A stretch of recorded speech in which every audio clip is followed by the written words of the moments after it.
ప్రవీణ్ పగడాల హత్య అని వందల మంది వేలు మంది రుజువులతో ముందుకు వస్తున్నారు. అది ఇన్వెస్టిగేట్ చేయాలి. ఇప్పటికి 22 ప్రశ్నలు అడిగాను. ఆ 22 ప్రశ్నలకి ఒకటానికి జవాబు లేదు.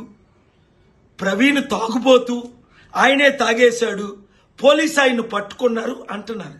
మరి చట్ట ప్రకారం పోలీసు పట్టుకున్నప్పుడు ఏం చేయాలి? ఆయన అరెస్ట్ చేయాలి, ఆయనకు ఫైన్ వేయాలి, ఆయన్ని కాపాడాలి, ఆయన్ని తొక్కకుండా మోటార్ సైకిల్ డ్రైవ్ చేయకుండా చూడాలి. మరి పోలీసు అవన్నీ చేయకుండా అక్కడ ఆయన కూర్చోబెట్టి ఆయనకు భోజనం పెట్టారట, లడ్డూలు ఇచ్చారట. ఇదా చంద్రబాబు నాయుడు గారు పోలీసులు చేస్తున్న పని? ఇప్పుడు ఆ పోలీసు కానీ ఆయన అరెస్ట్ చేసి ఉంటే ప్రవీణ్ యాక్సిడెంట్ అవ్వకుండా ఉంది కదా. ఇది యాక్సిడెంట్ కాదు, ఇది హత్యే. ఇలాంటి ప్రశ్నలు ఎన్నో ఉన్నాయి. నేను సుప్రీంకోర్టులో వేస్తాను, ఏపీ హైకోర్టులో అడుగుతాను, లేదంటే ఇంటర్నేషనల్ క్రిమినల్ కోర్టులో రేజ్ చేస్తాను, సిబిఐ నుంచి FBI వరకు ఇన్వెస్టిగేట్ చేయిస్తాను.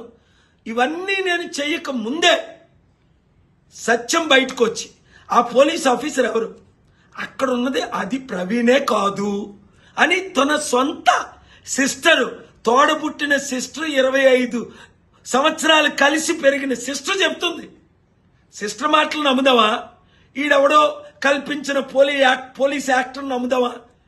పోస్ట్ మార్టం కాకముందే ఇది యాక్సిడెంట్ అని చెప్పిన పోలీసులు నమ్ముదామా? అందుకే ఎవడు పోలీసులు నమ్మట్లేదు, మంచి పోలీసులు ఉన్నప్పటికీ. ఎందుకంటే హోమ్ మినిస్టర్ ఏం చెప్తే అదే చేయాలి కదా పోలీసులు.